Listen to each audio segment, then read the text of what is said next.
सभी मंडी वासियों को मेरा नमस्कार। मेरा नाम एच.एस. राणा है और आजकल मैं मंडी नगर निगम में कमिश्नर के पद पर तैनात हूँ। बहुत टाइम से एक इच्छा थी कि एक नगर निगम मंडी का अपना चैनल हो, यूट्यूब चैनल हो, जिसके माध्यम से हम अपने नगरवासियों को दी जाने वाली सेवाओं का उल्लेख करें, आप तक उन सेवाओं के बारे में पूरी जानकारी पहुँचाएँ और साथ साथ जो नगर निगम द्वारा ऐसे कानून और लॉ के माध्यम से पूरे सिस्टम को गवर्न किया जाता है, उसके बारे में भी आप तक जानकारी पहुंचाएं। लेकिन इसमें काफ़ी समय लग गया और आज हम कमिश्नर डायरी के नाम से एक चैनल, यूट्यूब चैनल आप तक लेकर के आए हैं और आज इसको लॉन्च किया है। सबसे पहले जो मैं समझता हूं कि जो आज के इस वीडियो का मुद्दा होना चाहिए वो है कि जो नगर निगम क्षेत्र में बहुत सारा ऐसा अवैध निर्माण हो रहा है, बहुत सारी ऐसी लोगों द्वारा बिल्डिंग्स बनाई जा रही हैं जिसमें वो लोग अप्रूवल लेने से कहीं ना कहीं भटक जाते हैं, अप्रूवल नहीं लेते हैं। तो मैं आपको ये बात बताना चाहता हूँ कि जैसे इस देश में और बहुत सारे कानून हैं, चाहे मैं वो आईपीसी की बात करूँ, चाहे सीआरपीसी की बात करूँ या अन्य जो एक्ट हैं, जो लॉ हैं, उसकी बात करूँ, वैसे ही जो नगर निगम के लॉ होते हैं उनका भी पालन करना पड़ता है। और यदि कोई इस लॉ को ब्रेक करता है, इसको वायलेट करता है, तो जो दंड, जिस प्रकार के दंड की जो प्रावधान होते हैं वैसे ही दंड का प्रावधान इस एक्ट के वायलेशन पर भी होता है। तो मैं आपसे ये निवेदन करना चाहता हूँ कि ये नगर निगम की के अंदर जो प्लानिंग होती है, जो मैप की अप्रूवल की बात अगर मैं करूँ तो क्यों की जाती है, तो ये बहुत क्लियर सही बात है कि अगर हम पुराने शहरों की बात देखें, चाहे वो मंडी शहर हो या कहीं और पुराने शहर हों, उसमें जो घरों का निर्माण हुआ है वो आपस में घर सभी जुड़े हुए हैं और इस प्रकार की व्यवस्था बन चुकी है आज कि अगर तीसरी चौथी मंजिल में कोई व्यक्ति रहता है तो नीचे पहले जो फ्लोर है उस व्यक्ति को मालूम नहीं होता कि ऊपर कौन रहता है। तो ऐसे ही साथ में जो आपकी जो सांस लेने के लिए हवा होती है वो भी आप तक नहीं पहुंचती है, क्योंकि घर आपस में जुड़े हुए होते हैं। तो इस समस्या को देखते हुए और अन्य समस्याएं, जैसे आपको अगर पानी की पाइप आपके घर तक पहुंचानी है, मान लीजिए ड्रिंकिंग वाटर आप तक आना है, तो वो नहीं पहुंच पाता क्योंकि जो आपके साथ वाला पड़ोसी होता है वो अपनी ज़मीन से उस पाइप को ले जा करके आप तक नहीं पहुंचने देता है, ऑब्जेक्शन करता है। ऐसे ही जो हमारी सीवरेज की लाइन अगर आपके घर को ले जानी है, उसके लिए भी हमारे पास ज़मीन नहीं होती है और आपको बहुत असुविधाएँ सहनी पड़ती हैं। मैंने यहाँ तक देखा है कि दिल्ली के अंदर जो हमारी पुरानी दिल्ली है, सदर बाजार है या ऐसे एरियाज़ हैं जहाँ पर घर आपस में जुड़े हुए हैं और प्रॉपर प्लानिंग के साथ नहीं बनाए गए हैं, वहाँ पर अगर कोई व्यक्ति मर जाता है, कहीं अगर डेथ हो जाती है, तो उस डेड बॉडी को निकालने के लिए, बाहर निकालने के लिए भी लोग ऑब्जेक्शन करते हैं और सीढ़ियाँ इस तरह बनी हुई है कि उसके ऊपर डेड बॉडी नीचे उठाकर लाते हैं तो कहीं ना कहीं गिर जाती है। तो इस प्रकार की अव्यवस्था जो है हमारे पुराने शहरों में फैल चुकी है जहाँ पर प्लानिंग नहीं की गई है। तो इन सारी समस्याओं को देखते हुए कि आप तक फ्रेश हवा पहुँचे, आपके घर में जो रोज़ जो है एक ताज़ा हवा का सर्कुलेशन हो और आपके घर तक सनलाइट पहुँचे,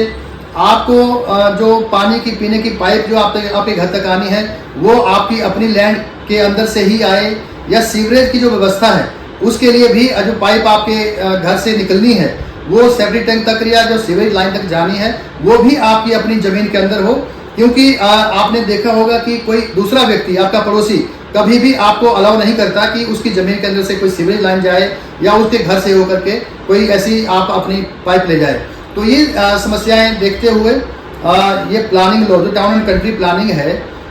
उस डिपार्टमेंट ने और गवर्नमेंट ने लॉ इम्प्लीमेंट किया इन सारी बातों को देखते हुए, और इस डिपार्टमेंट ने ये लॉ इम्प्लीमेंट करने का एक जिम्मा सौंपा, निगम को भी सौंपा और अलग अलग पावर्स दे करके, क्योंकि आयुक्त नगर निगम जो होता है उनको डायरेक्टर कुछ पावर्स दी हुई हैं जिनको हम नगर के अंदर इम्प्लीमेंट करते हैं। तो मेरा निवेदन है आप लोगों से कि आप इन सारी बातों को, जो आपकी सुविधा के लिए ही लॉ बनाए गए हैं, इनका ध्यान रखें, इनको ओबे करें। अदरवाइज मैं जैसे आपको ये बड़ा क्लियरली स्पष्ट रूप से बता सकता हूँ कि अगर कहीं ना कहीं आप इस चीज़ का उल्लंघन करते हैं तो आने वाले वक्त में अगर यहाँ से सिस्टम आपके अगेंस्ट इनिशिएट हो गया, एक नोटिस भी जारी हो गया अवैध निर्माण के लिए, तो आने वाले टाइम में वो, चाहे आप हाई कोर्ट जाएंगे, चाहे आप सुप्रीम कोर्ट जाएंगे, घूम फिर करके वो लॉ इम्प्लीमेंट करने के लिए हमारे पास यहाँ आएगा। चाहे उसमें आप 5 साल का अरसा लग जाए, चाहे 10 साल लग जाए, लेकिन अल्टीमेटली वो मकान जो है, जो अवैध निर्माण घोषित कर दिया गया है, उसको टूटना ही है। तो एक तरफ आप अपनी पूरे जीवन की एक बहुत खून पसीने की कमाई इकट्ठा करके एक मकान का निर्माण करते हैं और बहुत मेहनत से उस मकान को आप बनाते हैं, लेकिन आप एक छोटी सी चूक कर जाते हो कि उस मकान का मैप बना करके जो कंसर्न अथॉरिटीज़ हैं, नगर निगम है या टीसीपी है, उनसे अप्रूवल लेने में कोताही कर देते हो।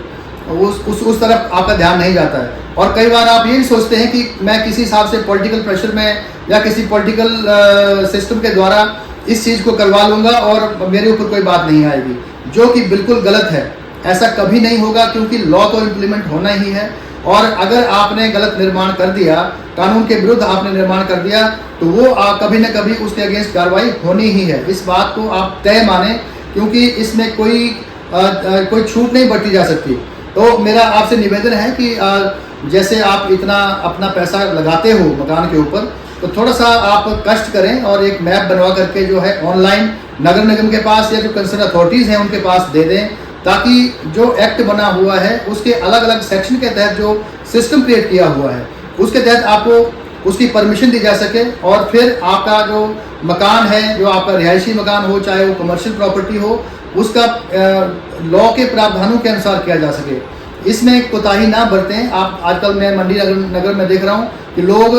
छुप करके अपने बिल्डिंग का निर्माण कर रहे होते हैं और कोई ना कोई व्यक्ति शिकायत कर देता है या हमारे जो अधिकारी फील्ड में होते हैं वो उसको देख लेते हैं, तो आपको एक नोटिस आता है और नोटिस के बाद जो है वो केस यहाँ हमारे कोर्ट में चल पड़ता है। तो अब जो है सभी जो लॉ इम्प्लीमेंटिंग अथॉरिटीज़ हैं या कोर्ट्स हैं वो इस पर बहुत सख्त हो गए हैं। आपको इस कानून का जो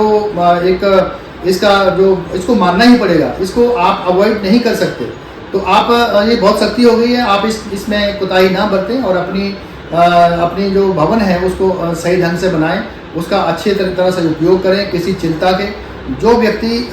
लॉ को अबाइड करके छोड़ करके लॉ से हट करके कोई काम करता है, चाहे वो कुछ दिन टिक जाएगा सिस्टम, लेकिन उसकी चिंता हमेशा रहेगी कि पता नहीं कब मेरे अगेंस्ट क्या कार्रवाई हो जाएगी। तो इस बात को देखते हुए मेरा निवेदन है कि नगर के अंदर जो भी निर्माण कार्य आपने करना है, आप जो हमारे एम्पैनल्ड आर्किटेक्ट्स होते हैं या हमारे लोग होते हैं उनसे कंसल्ट कर सकते हैं, उनसे सलाह ले सकते हैं कि किस प्रकार से मुझे आगे बढ़ना है। और मैं समझता हूँ कि हमारे यहाँ आजकल 1 या 2 महीने के से ऊपर का समय नहीं लगता नक्शा पास करने के लिए। तो आप इस तरफ बढ़ें, एक लीगल प्रोसेस में आएँ, लॉ फुल तरीके से हम अपना भवन का निर्माण करें। ये मेरा आज आपसे निवेदन करने का एक मन था और आज हमने अपना चैनल भी स्टार्ट किया है कमिश्नर डायरी के नाम से। तो ये लगातार आपके पास कोई ना कोई ऐसी न्यूज़ जिसपे जो एजुकेटिंग वीडियो होंगे आपको मिलते रहेंगे। आप इसको देखें, समझें और अपने जो लोग हैं उनके साथ शेयर भी करें। आपका बहुत बहुत धन्यवाद।